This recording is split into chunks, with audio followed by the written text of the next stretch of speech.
Your home's hot water cylinder holds enough heated water for 2 full baths or several showers. The cylinder is preset to work at its most efficient, heating the water to 38 degrees and making the most of the lower off-peak energy tariff.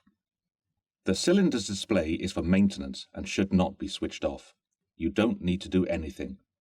Once a year, we will need access to service the cylinder, so the area around it needs to be kept clear.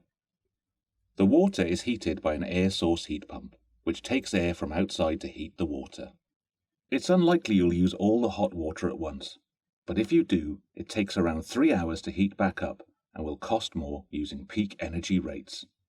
If you have consistently cold water, there may be a fault with the system, and you should call us to report it. If you need to contact a member of staff or report a repair, please contact Wales and West Housing on 0800 052 2526 or visit our website at www.wwha.co.uk, where you can report a repair online.